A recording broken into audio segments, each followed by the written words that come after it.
I have the pleasure of introducing our first guest speaker. So Morris Miselowski, who, as Martin mentioned, some of you may have seen 4 years ago in the West Coast. So Morris is a business futurist.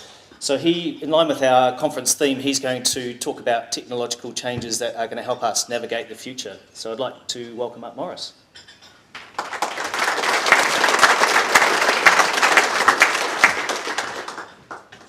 So we need to start on a fairly sombre note, as I ask you all to bow your heads, in this most incredible thing that's happened around the planet, where Justin Bieber's Instagram account has been taken down. Surely there's no reason for you to laugh about that. 4 years ago when we met, I was trying to convince you all that social media was actually something that was going to stay on the planet.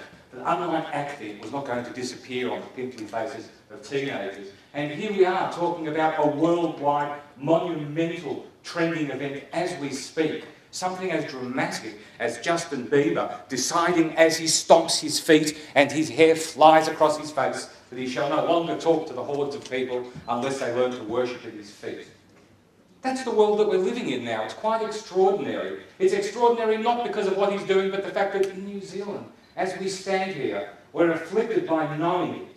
The world is so transparent. The world is so connected that this inane piece of information that I could have truly gone for my entire life without knowing now makes me tremble at the thought of what might happen to all those believers. But we'll take that on board afterwards. The reality is that as we stand here today, we are already in the future. We met 4 years ago. We talked about social media. We talked about that terrible thing called augmented reality. We laid some seeds for what was going to happen, and we've come back in a way to check on ourselves to see, in fact, whether it has happened, and more importantly, to continue our journey. I want to take you all this afternoon a couple of years forward from now.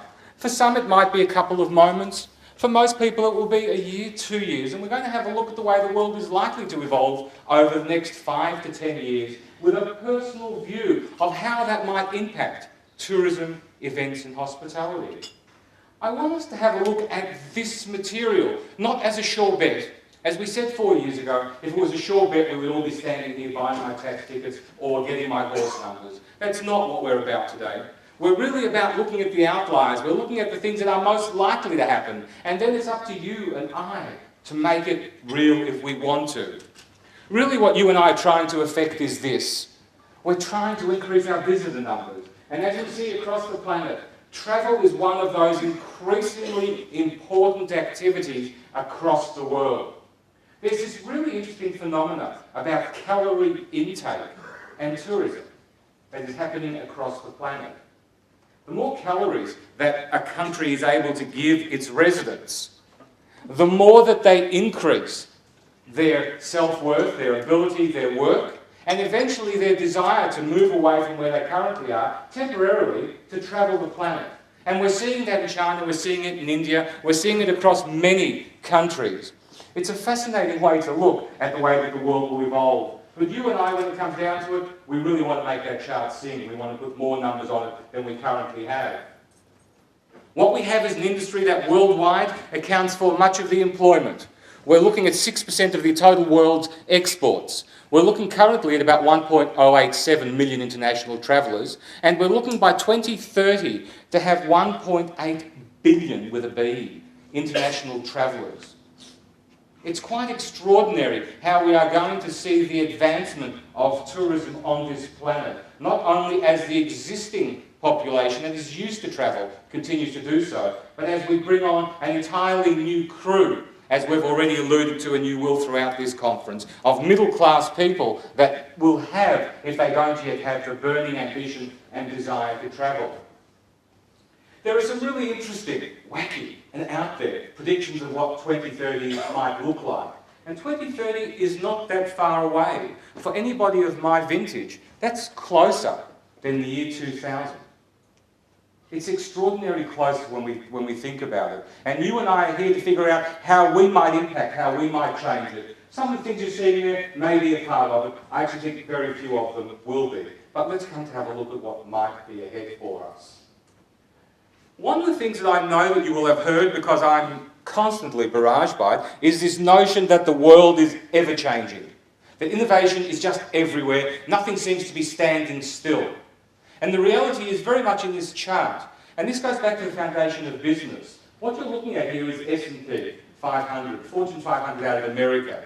It's a list which tells us of the mighty corporations on this planet and charts them back to their initial existence of this chart, which goes back to about 1955. When a company entered this hallowed hall, they were quite likely to remain on this list for 55 years. They had 55 years to stuff it up royally, 55 years to make decisions, 55 years to get things right, lots of conversations down the track. And that was the way that the world was. It was certainly the way that the world was when I started my practice. What we're seeing now is a world that no longer thinks like this. We're seeing a world, instead of looking at the S&P, now counts unicorns. Unicorns. Quite incredible. Those pink mythological animals with a horn that our children might have once played with are now the thing that sends venture capitalists, angel investors and business titans to their knees as they cry and worship at their feet. A business unicorn is a company that's reached $0 to $1 billion, that's with a B, $1 billion capitalisation within 3 years and prior to it listing or doing something on the mass market. $1 billion. And in this space, we have seen many tourism providers. We've seen the Airbnbs, we've seen Expedia. We've seen many of those companies that even 4 years ago, we were trying to brush away with a broom, hoping that they would not come to reality, not come to marketplace fruition. This unicorn club understands that its existence is short-term, it's temporary. What it does is relevant to today, but they know there's no 55-year journey. They know more likely the journey is only a few years ahead. And that's the reason there seems to be such volatility in company, in this, what's happening in the business landscape and what you and I are experiencing. It is because companies now know they have a much shorter race to run. They go from 0 to $1 billion, literally, in the space of a blink of an eye. That's the landscape that you and I are working behind.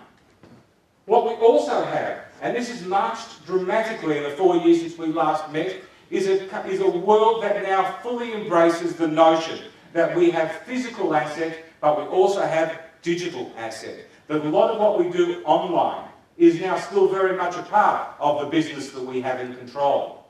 This is one of my most favourite charts. It's one that I use in many industries. I'll give you a URL at the end of this presentation. I promise it'll be able to take you back to all of these charts. You'll be able to review and have a look at them in more detail. So please feel free to come back to it as you'll be able to over the next months and have a better look. But this chart talks about a number of industries and it uses a colour coding system. Where it's red, it talks about a particular process or activity within that system, within that industry that is very human-centric. Where it is wildly green, it talks about an industry that is able to do that task or that activity in a digital space. If you can do that activity in a digital space, that changes the entire structure of a business and that task. It means that you can do it from anywhere, anyone can do it any time of the day. This is the chart that underpins where business is headed, what industries are currently looking at a digital world and becoming part of that unicorn club, and which still have some of the journey to go. The closest ally we have in this is entertainment and recreation. And you can see for good reason we still have a lot of red. There's still much of this industry, the allied industries around us, that are still very human-centric and will remain so for the next while.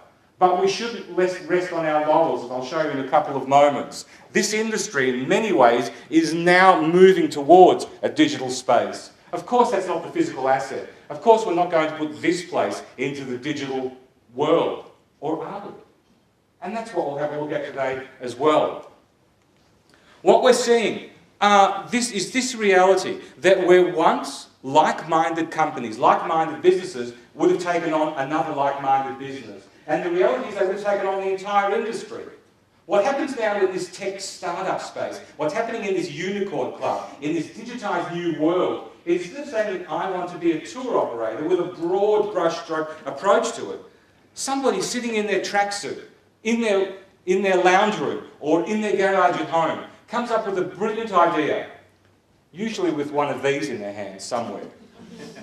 And that brilliant idea to their parents and to me seems like another idea for them to be lazy and for them not to want to go and find a job. But in the hands of them and their friends, it becomes this incredible business that takes on just one particular element of an industry and changes it forever. And this is what's happening into every industry. It's happening in banking, it's happening in motor, and it's happening in travel. What you see here are just some of the industries, some of the businesses that have been around for only a matter of years, that look at a single focus, offer a single set of activities for an industry, for a player.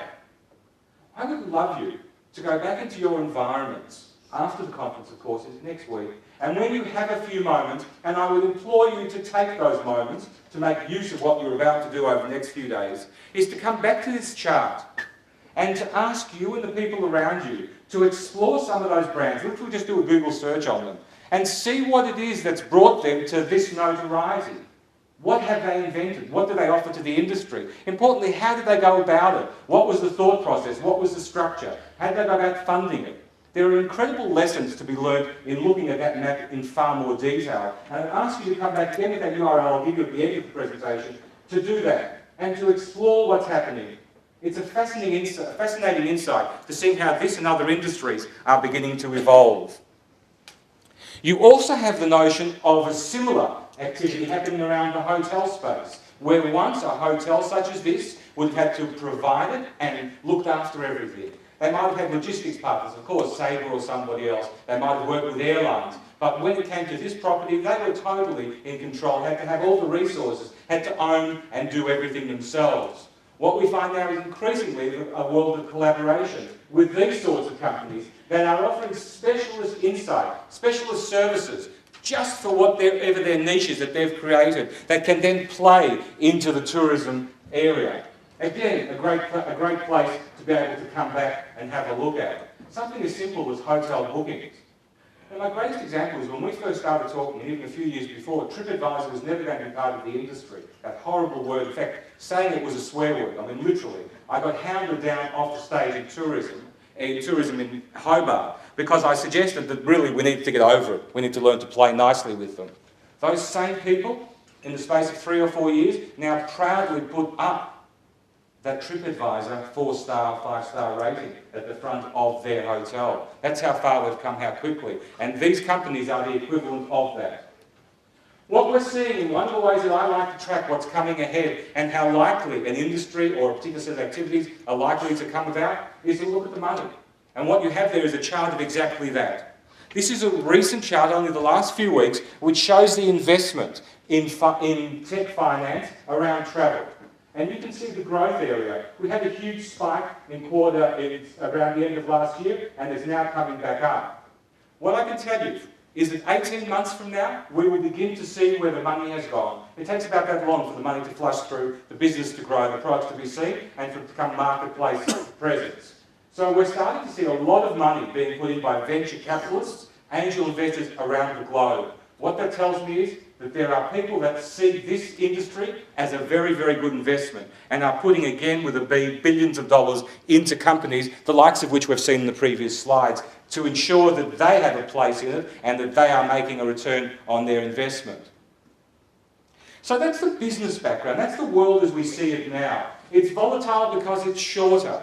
Lots of people are now investing. Rather than having to be the same or to come from within an industry, we're seeing many people outside of the industry ponder about what they might be able to do to take on that industry. And with various machinations, they're able then to put up a specialist product, a specialist service, and often that becomes a stalwart within an industry.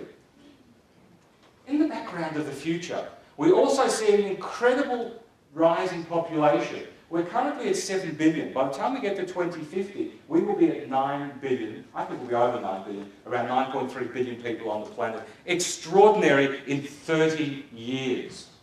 What we're seeing is a change to New Zealand. Have a look at 1950, where we had what's called the traditional pyramid of ageing, where lots of people between 0 and 4, which is the blue and red at the bottom, at the top there, and you then saw fewer and fewer people of that age range, and that's the way that most of us have seen the world. You come through the year 2000, You move across to the year 2030 and see how that pyramid's flattening out. See how there are not as many people in the younger age ranges. We're starting to see more and more people in your population moving towards mid-age and moving into what would now be termed, and shan't be termed that for much longer, old age. And when we get to 2060, look at the difference there. Look at how many people will live beyond the age of 90. How that pyramid changes. And that's your local domestic marketplace. So the demographics around the world, especially around our region, mirror this almost exactly. Australia's the same. We're seeing kind of similar in China. Japan has already hit some of the 2060 milestones that we won't have for about 20 or 30 years. So our population is very much ageing. What we're seeing is this reality, that we will have at the moment about 12% of people over the age of 60 on the planet. By the time we get to 2050, 21%, or I think closer to 1 in 4 people on this planet will be over the age of 60. It's an incredible space, one that most people are still taking for granted. When I talk to audiences, what I'm finding is that they lump all people over 50, especially all people over 60, into one group. And they tend to look at them in a very unique way, as if they are homogenous, as if they are all the same. And we need to learn to change that, because I think one of our greatest markets moving forward is in fact in this age range of 50 and 60 plus. What we see for the first time ever in humanity, in our entire existence, is that right now, alive and living, we have 6 generations. And by the time we get to 2030, we will have 7 generations alive and living. That's 6 generations of people that are coming into your resorts, your hotels. Can you imagine 6 generations trying to decide on a single trip or a single activity? But that's what's happening right now. And you know full well that even when we talk about 3 or 4-year-olds, 2-year-olds, Pester Power has a lot to say. The 90-year-old that once might have been quiet no longer is. She or he has a lot to say in that decision as well. This marketplace is really quite untapped and quite misunderstood. This is the world that we're going to see, the change from 2040 to 2015, as we move through population of travellers on our planet. And you can see across the board that we have an increase of people moving right across our globe that are 60 years plus. It's quite extraordinary. And today there are things that we can begin to do to make our products more prescient to this marketplace. I refer to this set as the platinum set. They are the baby boomers. They grew up with the proverbial silver spoon. They have always had employment. They have always known some sort of money in their pocket. They have lived in a world where all things were possible, where they could create and have. If you think that they're going to age any differently, then you are in for a huge surprise. This marketplace of 50 and 60 plus are going to age disgracefully. I have no intention at all of being taken from this earth until I've done so. The reality is that this opens up all sorts of opportunities. I'm a firm believer that we will have much multi-generational travel. With my building clients, my large developers, we are already putting show homes on site that cater to multi-generational homes, that allow 2 or 3 generations to live together for an extended period of time. We're doing this with most of my clients now, a nod towards it. And I know that you will have seen evidence of this already. But you will see far more of this multi-generational travel come about. We will also see more travel for genealogical reasons. Do you recognise anyone in that? There's me. That's me and my big sister. That's at our family home in Włocławek. No one's been there. In Poland. Tonight, ask me about that. That was an interesting story. But we went back, we travelled back to find out where we were and where our parents were. And what you're looking at there is the front doorstep of the home that my parents lived in when they got married. And in fact, the home that my sister was born in and left when she was 4 months old, that no one had been to in almost 70 years till we went back there. Genealogical travel is a huge growth area as people of my vintage begin to reminisce and think about what the old country and the old dark might look like. It's a huge growth area. Also this soft adventure space that I love. You know, I have no intention of bungee jumping, but I would love to have that adrenaline rush. I would love to have that feel, that ability to be able to be out and to be doing something that gives me a similar type effect. Soft adventure is definitely something that the over 50, over 60 set and beyond are looking for. And again, this is a perfect destination for that. Slow travel is another phenomenon that I'm seeing now. We've had a lot of these short weekends. I think we'll see more of them. But this notion of taking a depth of time, of taking a week, a month, of actually seeing and exploring, of living locally. And a lot of this was actually charged off by Airbnb. That thought that I really want to immerse myself in the place and the culture is definitely another horizon landscape. And the bucket list. The bucket list are the things that I have left to do that I want to do and I'm willing to spend money on. And there is much money in this sector, in this age range for them to do it. All of these are wonderful cues. I talk about these with other industries as well as ways that we can approach a new marketplace or perhaps to fracture or segment a marketplace that we're currently in contact with. There's also, of course, the growing health and wellness phase. The reality is that we will live to 100 or 120. I firmly believe that people of my vintage will live to 100. My children, if I don't get to them first, will be 120.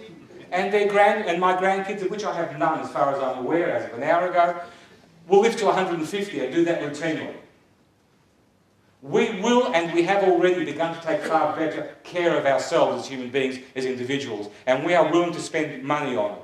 Medical tourism is such a growth area into many regions.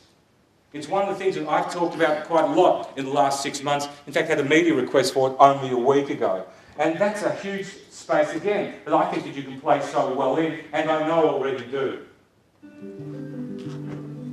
If you work in marketing, you better start upping your game. Because you haven't seen anything like us yet. In just 10 years from now, we'll be buying and influencing buying in ways that will confound you.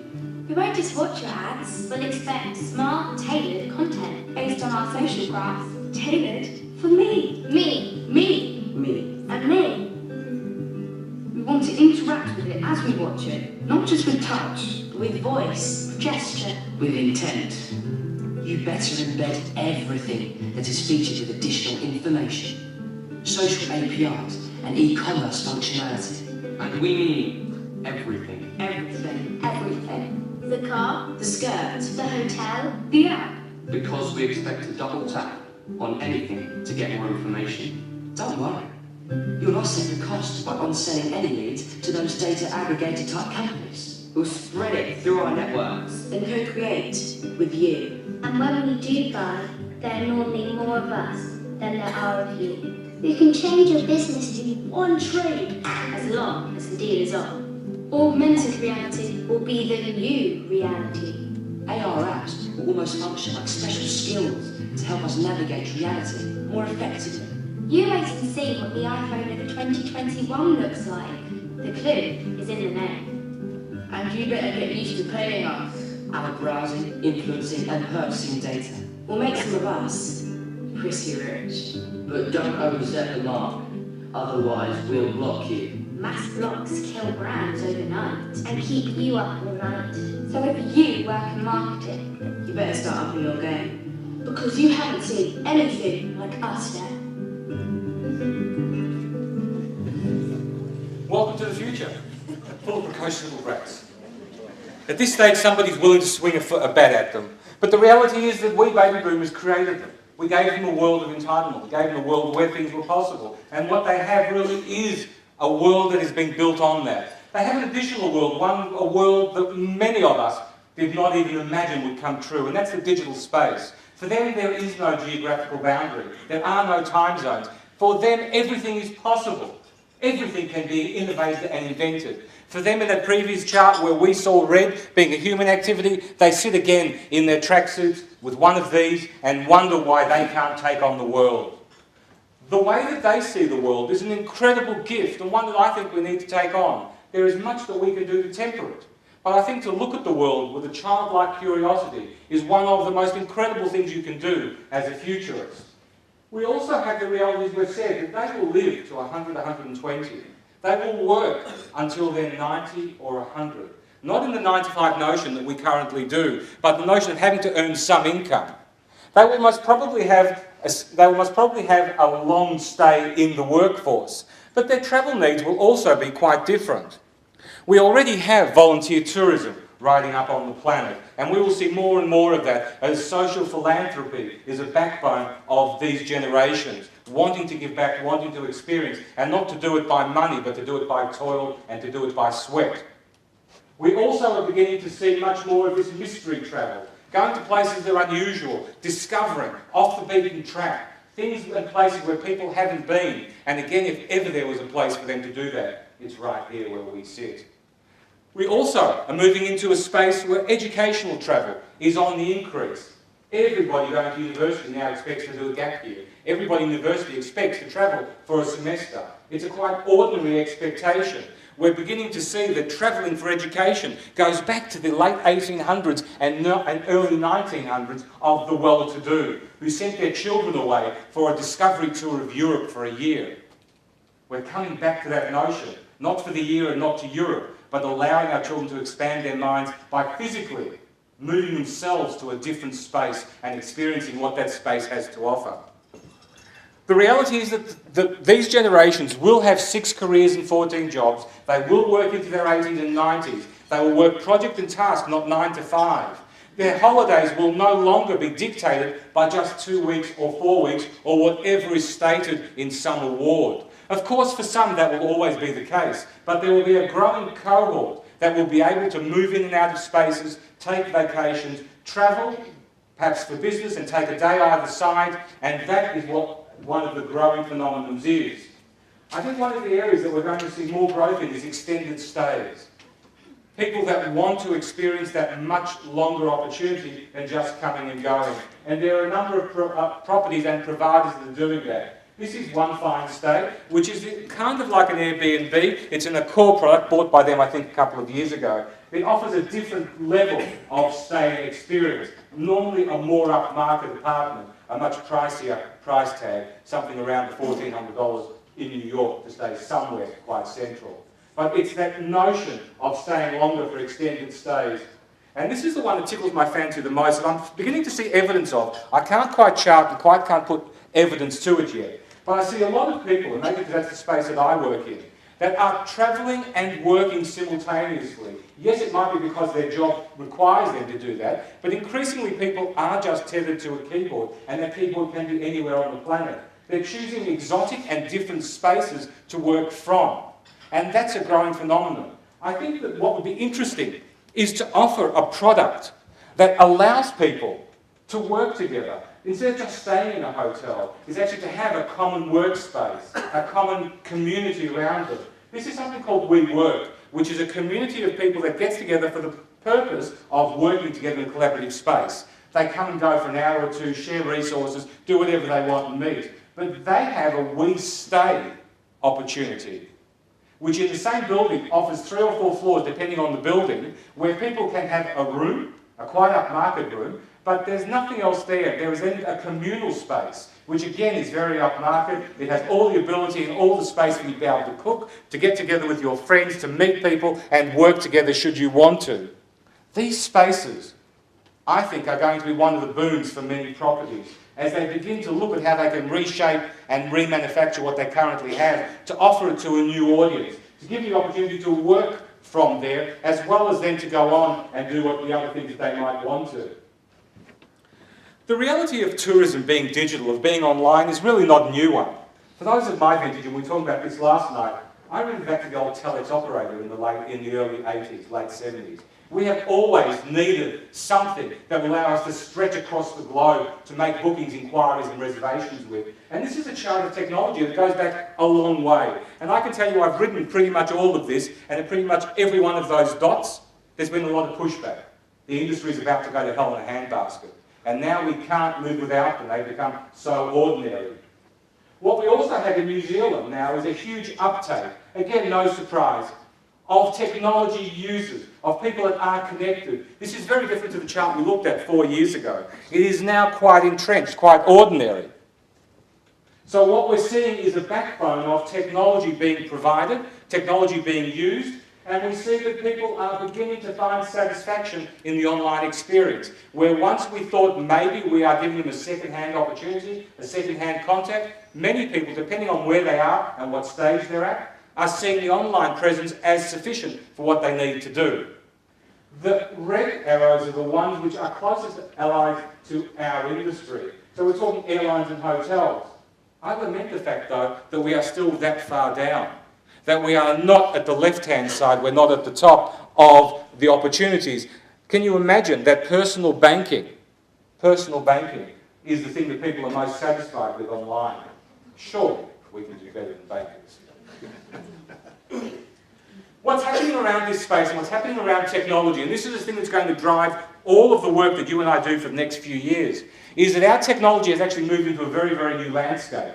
It's moved into a landscape where it no longer bothers about just finding information, it actually curates information specific to you. It anticipates your needs ahead of you even knowing it, and gives you information on your screen that you might not otherwise have come across. And we will all experience that when we're looking at our Google Maps and other things, where all of a sudden on the screen there's this bit of information that we have no idea how it knew we wanted to know. But it's actually quite handy to have found that out. And that's this anticipatory world that our technology is moving in.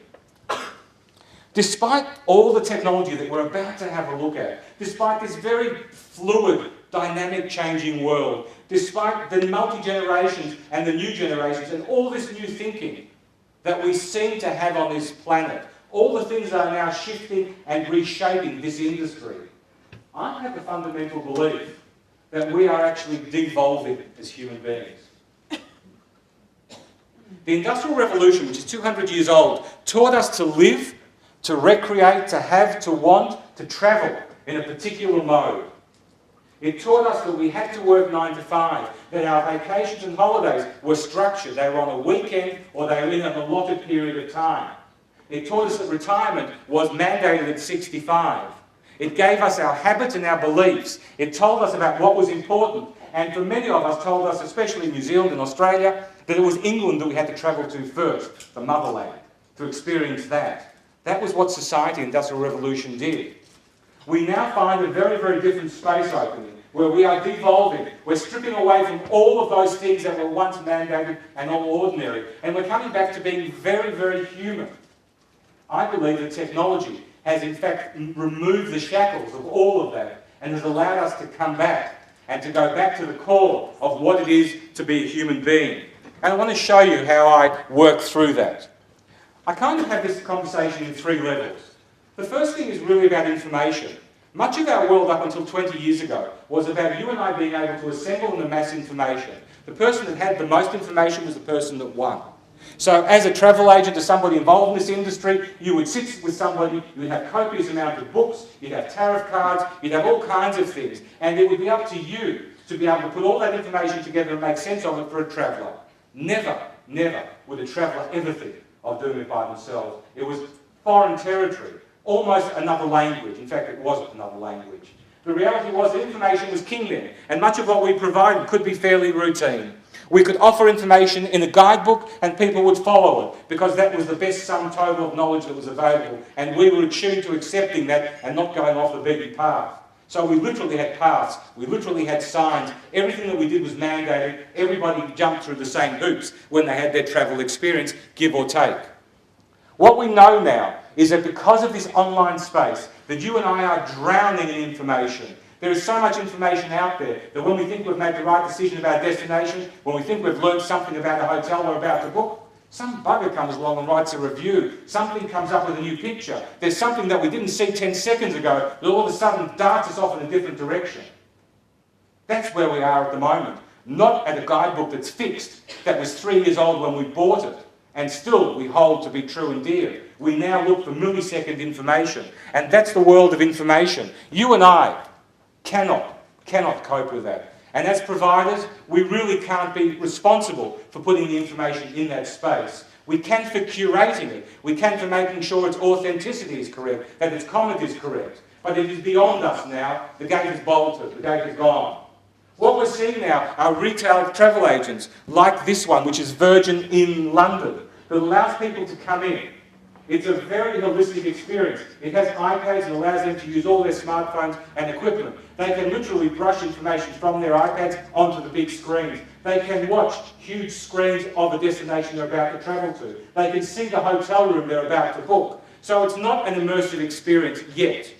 But it is a very, very large experience. And the reality of this is to provide information that once would have been zeros and ones. Yes, we can get you on that flight. Yes, this is the hotel that you might want to do. This is the tour that you might want to go on. We can now say to them, experience this, have a look at this, do this. And they can make a choice based on what they see and what they experience. So we are actually getting inside of information now. Information is coming to us in a very different sense. This is for Leslie. This is 4 years ago I showed you a magic mirror for those that were around. This year, thankfully, they did it on cue perfectly. Westfield, London, has gotten together with the Sanderson Hotel. And if you stay in their Grand Poobah suite, which would mean, of course, that you could afford to do this without all the gimmickry, you have in your bathroom a mirror that turns into a magic mirror that ties you back to Westfield, London, and a personal shopper. And a personal shopper will dress and undress you virtually in your bathroom mirror with the clothes that she thinks would suit you for a particular event or set of activities you're about to undertake, and then will deliver it to your suite within about 2 hours, sooner if you need it. This is right now, literally happening as we speak. This is information coming to us in a very different sense.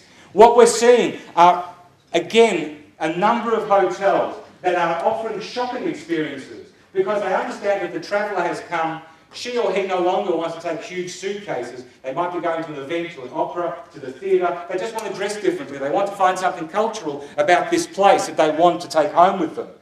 Personal shoppers are now very much a part of the landscape of high-end hotels.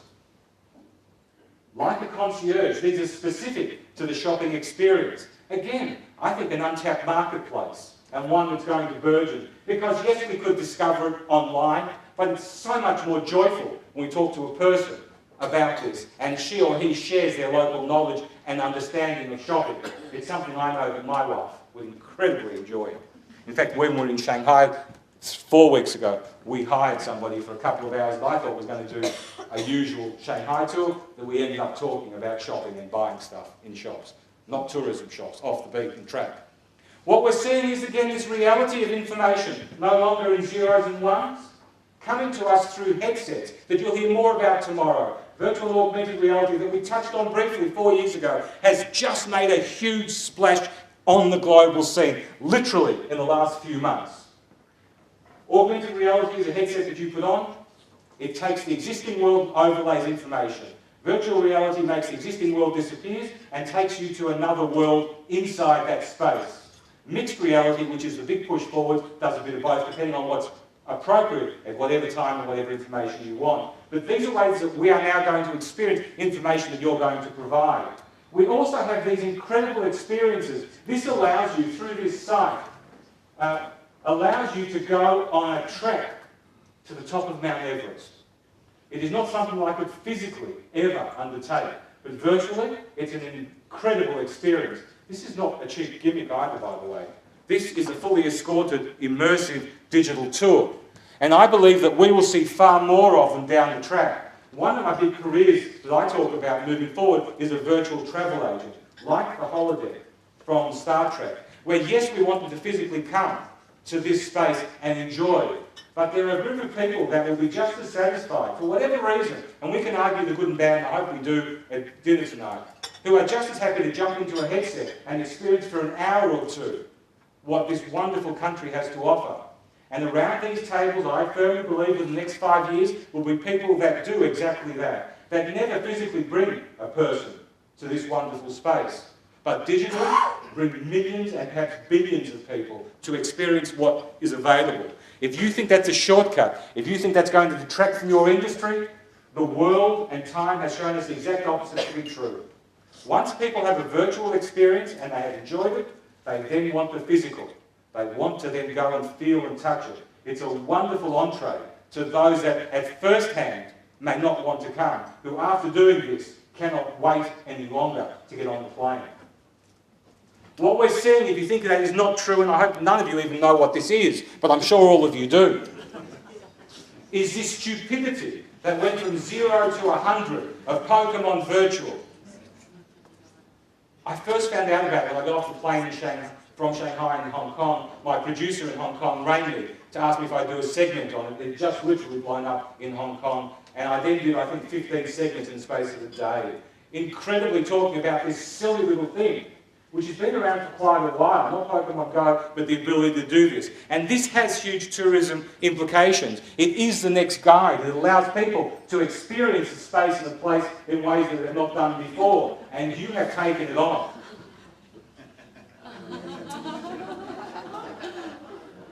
This is not something that you were immune to. There are wonderful examples of the tourism industry, the travel industry, taking this phenomenon on board, which thankfully is waning at the moment and coming back to some semblance of normality. Taking it on board as a heralding for what might be able to be done in these virtual augmented spaces. For many of you, this might be a step too far, but can I ask you to think back to 4 years ago when you said social media was a step too far, when you thought augmented reality was never going to happen except perhaps in my office. That we're now seeing evidence of both of those things being very much a part of this industry, and an industry that sees potential in it. This is where we are today. What we're seeing again, if we follow the investment, look at how that has spiked. Q1 2016, the investment in augmented reality and virtual reality is literally stellar. If you can prove to venture capitalists that you even have the inkling of an idea, then you better have a check account that can take a couple of zeros with a couple of ones before it. It is phenomenal at the moment. What this means is that the days of transactions are gone. And thankfully no one in this room still carries on that way. But I know many in travel that do, many tourism operators, many hotel operators that still see all of this as transactions, zeros and ones. None of us, putting on our other hats as human beings, want to be considered in that way. The days where it was just enough to be able to book somebody, get them into their room, give them what they want, give them the experience of being able to spend a day or 2 days, take them on that tour that was set and that was sufficient, are long gone. And I hope they were never here, but unfortunately I know they were. Today, it is all about experiences. That's what people talk about. They talk about the experience they had while they waited in the queue to get on a ride or an activity. They talk about the experience they had in the hotel or the experience they had in the restaurant. That's the lingua that we use nowadays. And that's why we move on to the next level of activity. What's happening around us as we speak, literally over the last year and for the next year or two, is that we have moved out of a world of information. We have all decided that we no longer want to remember phone numbers. All of that's inside the internet. Everything you and I need to decide on travel, to make travel happen, all of that is available online. Let's just leave it in there as a library that you and I can tap into. The problem is that library gets ever deeper. We're never quite sure what we need because we're not quite sure what's there. And as human beings, we are always inquisitive. We always want to know what we didn't know. We've all done this, and if you haven't, I'm the only one. We're about to hit the button on a travel experience, about to book that flight, or that hotel, or that tour, and all of a sudden up comes, as I said, that other review. Whoops, better give that another thought. What we're seeing now is the technology, the machines you and I have in our pockets, these devices are now beginning to do some of the heavy lifting, some of the thinking for us. They're sifting through all of that information ongoing and bringing us what's relevant. Not only is it sifting through the information other people are putting up into this space, it is also now sifting through things that you and I carry with us. In this industry, this is one of the most incredible technology gifts that I have seen, and we are not yet making good use of it. People now carry a device that announces them into a space. It tells you that they are here. It tells you who they are and what they want. It gives you information about their travel history, their experiences, what sort of activity they want to undertake. And they are providing that simply by having this device in their pocket, by having some kind of a wristband, some kind of a whatever they want to wear on them. And this is a huge growth area. Many of us as consumers are now wearing and using this information. This is the next extension, where the information from the generic gets mixed in with the information from the individual, because she or he provides it by wearing this information, by wearing these devices ongoing. Not only is that coming together, but we are moving into this space called the Internet of Things, where all of our assets, all of our activities, all of our properties are beginning to be connected. Now, for our buildings, that's quite ordinary. Many of you will have buildings already that you can monitor, that you can intervene with, you can change air conditioning, you know when there's an issue or a concern. But what we're going to see, and what we're just beginning to lay the foundations for, is an infrastructure that sits across homes, suburbs, cities, countries and planets, that literally allows anything to orchestrate something else. When you drive up to your home, your garage door opens, your lights turn on. When you walk up to a hotel, instead of having to go to the reservation, it automatically knows who you are, automatically does that transaction and takes you to your room and has that room ready for you. This Internet of Things is going to change the logistics of how you and I offer many of the opportunities that we do. I hear from you rightly that many of our activities, many of the spaces that visitors go to are crowded. The 1 o'clock Queenstown, for instance, is an extremely busy time. With these devices, we will be able to divert people dynamically away from the 1 o'clock to the 11 o'clock, to the 2 o'clock. We will be able to orchestrate all of that seamlessly without humans being involved, but with technology understanding how best to use an asset and what's referred to in the trade as sweating that asset, which means to get the most out of it, to give people that experience that they want without feeling overcrowded. This is something that we as humans are now beginning to accept. Many of us now use Google Maps and allow it to tell us which direction to go in. We are now using apps when we go to Disneyland and other places to allow it to queue for us and tell us when to come and do things. These are not extraordinary thoughts, and they sit in the realm of what I call the selfish gene, which is not negative. It makes my life easier. I'm willing to trade off a bit of information with you if you can do that for me. We're starting to see already that New Zealand is actually way ahead of most other countries in accepting the reality of this sort of interaction. What we're seeing is that the banks themselves now believe that by the time we get to 2020, 80% of all banking transactions will be done through one of these devices. Simply one of these devices that understands you, what you want, and what the banking experience is, and offers it to you. So we are not a long way away from this. We have this notion also then of this new world of technology that knows who you are, knows what you want, knows what it should be serving you. And for many that then goes into this Arnold Schwarzenegger thing of the robots. I'm forever hearing how robots are about to take over the planet, how you and I will sit, which may be a boon to this industry. We will have that 4 or 5 day vacation every week when we have to do nothing because technology will do it for us. I've heard this for 35 years, I've never seen evidence of it. I doubt I will in my lifetime. What we're seeing instead are the rise of what are machines that are doing work for us. Drones have come into our space, and again, part of this industry. Part of an ability to give people an experience they might not otherwise have been able to have, to see sights, to be able to adventure. This is a chart that shows you already the size of this industry. And this industry has only yet begun to take hold. It is something that you will make more use of down the track, if you're not already. We're seeing autonomous vehicles, which is something you'll talk more about in later stages of this conference. By 2025, 1 in 4 cars sold will be capable of driving themselves. Ford made an announcement yesterday that by 2020 they wanted to have their first autonomous car available for sale. Volvo already has one. Audi has one. There are many on the road that are possibly capable of it. But what it means is that people will now, in 2025, 2030, no longer have to drive themselves. They will be able to be taken to a region, to a space, into a place, simply by climbing into a car, it knowing where it needs to go, how to get there and what to do along the way. This may seem like Jetsons, it may seem like a long way off, but I give you my analogy of the year 2000, being further away than when this will become a reality. I will make you a rolled gold guarantee now that when this becomes part of our landscape in a broader human sense, it will change for the better the way this industry operates. For the better meaning that the people that come in to use the services that you provide will be able to have a far richer and deeper experience along the path as well. What we're seeing are robots in hotels, like the Henna Hotel, that has animatronics as a way of being a receptionist, and offers porters that are robots that will carry your bag to your room. We're seeing this as part of what is very much a niche activity at this stage still. We're seeing Connie come to life at the Hilton.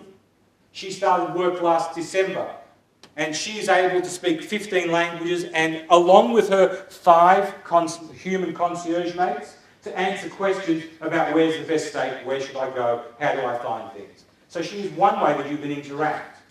We're seeing the same thing at KFC and at Pizza Hut. This is in the Shanghai KFC in the convention centre. We're seeing that these robots, as gimmicky as they are now, their children and grandchildren will be less gimmicky and more a part of what we do. I'm not for a moment saying that they are going to take over the world, but they will be the tools that you and I will use to be able to allow people to have the experiences they want. And as we speak right now, chatbots are the biggest thing that are exploding in technology. A chatbot is an online conversation. It's what you and I might have done when we couldn't find something, we chatted away to that person at the bottom of the screen, and she or he answered us, and it was a typing conversation that we had. These chatbots have now taken on a life of their own. We're seeing them being used in all kinds of spaces. This is one of my favourite ones. A 19-year-old has put together a chatbot that is able to dispute parking fines and has won about 70% of all cases. He has now gone on to look for ways to dispute airline travel and is moving into homelessness. And this is a chatbot, no human involved. We're seeing it being used by Pizza Hut that allows you in mid-conversation in Twitter to be able to interact with a server and to book and order your pizza for delivery to your home. We're seeing IBM Watson, which is one of the greater providers of the technology behind chatbots, working with Macy's, again very recently, to offer a shopping experience. First port of call, if you want to know whether we have something in store, whether we have your size, if there's something we can do that's fairly routine, talk to a chatbot. If that doesn't work, then it escalates up to a human being. We're beginning to see that these sorts of figures, which again is a chart of only 2 months, is the prediction for how these chatbots, which are pieces of software buried into websites, buried into apps and other spaces, will begin to take away work from humans. And the work it will take away are the routine. What time does the tour leave? What do I need to bring with me? What are the conditions today? The routine questions that you want to answer, that you know you should answer, but don't necessarily have the person power to do it, will be done by chatbots routinely. And people are quite accepting, or will be, of that happening. We're beginning to see these sorts of activities literally right now. Booking.com offering a personalised itinerary. If you book through their app, when you go to a destination, it will continue to feed you information about where you are and what you might like to do and where you might like to eat. Other things, again, a personalised itinerary just for you. We're beginning to see this again with KLM, who is not only using it for boarding passes, but is using it for customer service, which seems a natural extension.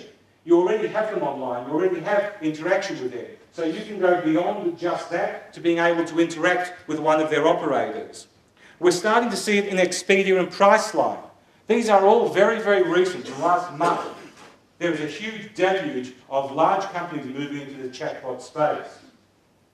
We're seeing Hipmark also going into this space. It will allow you to go online to look for various travel, airline experiences, prices, and also to include Hipmark in that search, who will go out and further search for you. And again, if you want to follow the money, look at how much activity is being done in chatbots as we speak. How thin the investment was even a year ago. How thick it is already today. So what we have is this notion of, I think, devolution, where we're seeing online now is really the technological tool. It is the backdrop. It is the backdrop that allows us as humans to continue to do what we want. It allows us to share resource and to make it available on a global scale, anywhere, anytime. You're seeing Amazon, that great online provider, now realising that some of their service is far better in a physical environment, and they are opening up over the next year 400 retail bookstores that will use all of the back end of Amazon, all of the smarts of what Amazon does, but will offer it to you in a physical sense because they know that people still want to talk to people. Technology sits behind. It does the important heavy lifting. It makes sure that the experience we want to deliver, we can deliver. And it puts people in front of that to be able to have the conversation. And that's where I think that we are headed. That's why this industry is not one that's going to be overrun by technology, but we must allow it to continue behind the scenes for the logistics, behind the scenes to offer that seamless activity that you and I always want to do. My creed lately is anything that's not digital is gold.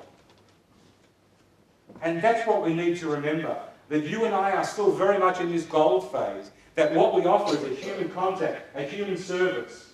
Technology is for answers. It absolutely is. But people are for questions. And that's where you and I come into this. We must continue to offer a service that allows people to interact with other people. It brings us back to this notion of what I refer to as artisanal wisdom of old, where what we're looking for is somebody that knows that area so well, that gives us an experience that's so personalised, it's so exact to who we are and the way we like to travel and the information that we want to know and the experience that we want to have, that we can't possibly understand how they haven't been a lifelong friend forever. That's the Holy Grail, and I believe technology will be able to allow us to do that for each and every one of our customers.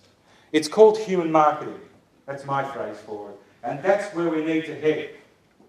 All of the stuff we've talked about is imperative. You must get the back end working. You must understand technology and chatbots and understand what it can do for you. And where it cannot, where it's not purposeful, move on. But please never forget human technology. Let's not get caught up in this. As we move through the new ages, through the new stages, as people evolve past this work mentality of 9 to 5, travel and leisure will forever be a part of tomorrow's landscape. We will be doing more of it than ever before, but it will be triggered by different experiences, and we will want to have different activities and different times at every point that we go. The other thing I think that's really important is something I've only begun to realise in the last year or so, and that is that many, many people do not know how to travel. It seems strange, but they don't. Especially the burgeoning middle class. We talked about China, or you heard about China coming. They are unfamiliar travellers.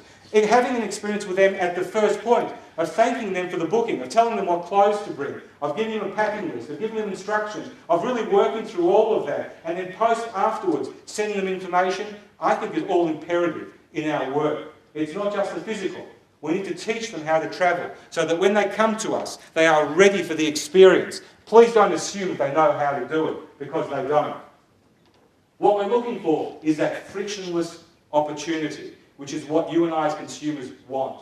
We don't want there to be any road bumps. We don't want to be caught in some catastrophe of tickets not being ready, or somebody not quite understanding, or a reservation not being found. Nobody wants that. We want that frictionless experience, and that's what you and I strive to do every day. Really, for me, innovation is about this. It's about this three-legged race that we run. That it's uneven, it's messy, but it requires us to work together. And that's why we come together every year, why you sit together in this room now. It is so that we can do this together. But this is our reality, that alone it is very difficult. Together we can make it possible. And to me, innovation is pottery. It's like pottery. We have an idea in our head of what we want to create, but we should never be so fixed as that wheel turns that we don't allow the creativity of what we're doing to guide what might be a different path, maybe a better path. As we mould it, as we change it, we might find something that's more appreciative, better to where we're headed. What I'm saying by that is that innovation is fluid. It will never come to a point where you put a full stop to the end of that sentence. When you think you have your product so finely tuned, so appreciated, the marketplace is applauding, your reservations are at 200%, you need to continue to innovate. Because to rest on your laurels brings us back to the first point of our conversation. The world is dynamic. People are changing forever their habits and their desires and their wants. Technology is forever changing the boundaries of what can be done. We must always keep ahead. That's the reality of today's business. The question you need to ask yourself is really not whether I innovate, but what's the risk of not innovating? What's the risk of saying, I don't have time, I don't have resources, I'm far too busy? Which is what I hear from many operators. I understand the pragmatism of it. But can I tell you, as a consumer, I don't care. I'll go to somebody else who has made the time, who has made the effort, who can engage with me in the way I want to. That may be a harsh lesson, but it is what is happening. There is no get-out-of-jail card free anymore. We must find a way to overcome this. And I don't offer an easy solution because there isn't one. But we're not in business because it's easy as much as we want to. We're in business because we love providing that end result, that service. It really is about doing incremental changes, small things every day. Every time we interact with somebody, asking, was that the best way that we can do it? If not, innovating it the next time. And also looking for incremental, the big changes that we might have ahead. The reality is that tomorrow we will have an industry. It will be one of the largest industries in the world. I believe it will be one of the largest employers. It will be something that most people on this planet, middle class and above, will want to have and those below will aspire to. So there is no issue in this industry shrinking. The question is, how do we take the challenge up to what is already available? The presentation you've seen is available at that URL. I'd love you to go back to plagiarise, come back and have a look at some of the slides. If you wanted to, take some strategy out of it by looking at some of the unbundling ones and taking them apart. I give you permission to slander me. It's quite possible that you might want to go back and tell your people, this madman said this, what do you think about it? And I say that because I love that conversation, so blame me to get them to do the thinking for you, so you don't have to take the heat. But the reality is, we come to these days for the camaraderie, we come to learn from each other, but we come because we know that as good as we are, as great as our product is, as wonderful as what we do might be, that tomorrow we're still looking for a better version of ourselves.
Thank you for the gift of your friendship, for the ability to come back 4 years later and reprise the future for you and to stare and ponder about what it is that might be ahead for us. I want to wish you every success on that journey. I look forward to seeing what it is you make of tomorrow's landscape and of course selfishly enjoying every moment of it. I wish you an incredible conference and most importantly look forward to seeing each and every one of you again in the very near future.